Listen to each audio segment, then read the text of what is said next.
कृष्णा भक्तों, आइए फिर से अपने प्यारे बांके बिहारी की एक अद्भुत कथा सुनते हैं। मानव जीवन एक ऐसी पहेली है कि जिसे सुलझाना आसान नहीं है। जिंदगी के उतार चढ़ाव का सामना करते करते ही इसकी समाप्ति का समय हो जाता है।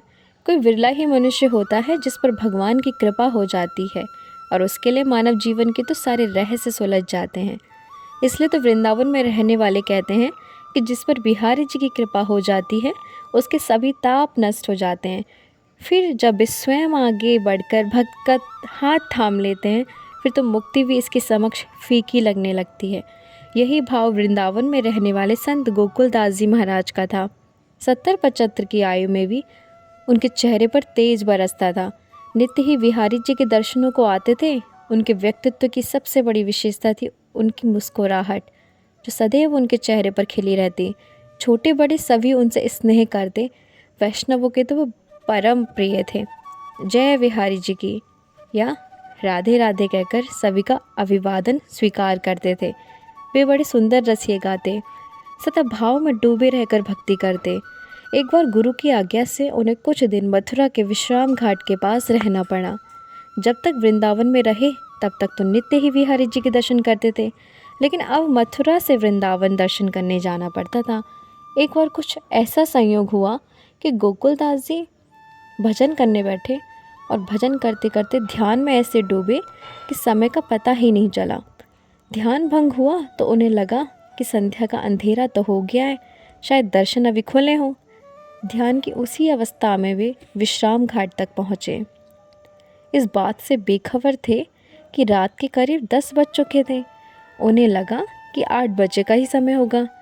घाट पर पहुँचे तो वही नाविक मिला जो उन्हें रोज़ मथुरा से वृंदावन ले जाया करता था। वे नाव पर बैठे और उस पार चले गए। बिहारी जी के दर्शन किए, यमुना तट पर पहुँचे, नाव पर बैठे और मथुरा की ओर चल पड़े। सारे रास्ते उन्हें एक अनोखी दिव्यता का अनुभव होता रहा।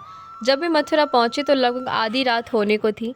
घाट पर कुछ पंडे बैठे थे। उन्होंने गोकुलदास जी को पहचान लिया और एक ने पूछा, महाराज इतनी रात को कहाँ से आ रहे हैं? संत बोले, बिहारी जी के दर्शन करके आ रहे हैं। बिहारी जी के दर्शन इतनी रात को? क्या कहते हो महाराज? संत मानो सोते से जागे। पूछा, क्या समय हुआ होगा? इस समय तो 1 बजने को आए हैं। संत अवाक रह गए। उन्होंने नाविक से पूछने के लिए पीछे मुड़कर देखा तो उसका कुछ पता नहीं था।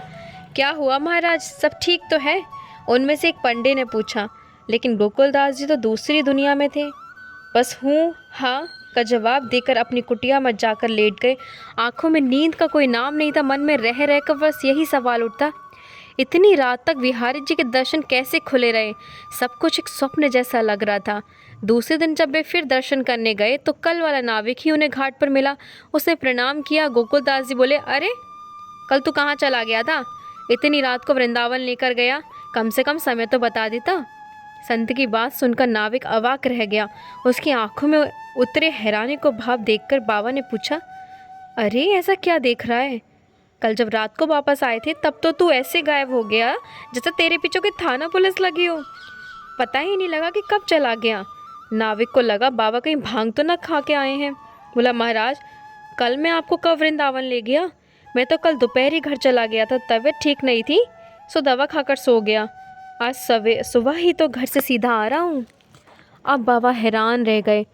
तो तू नहीं था? नहीं तो बाबा, जिसकी कहो उसकी सौगंध खाकर कहता हूँ, उस नाविक ने कहा। अब बाबा मन ही मन में बड़बड़ाए, तो फिर मुझे रात में यमुना पार कौन ले गया?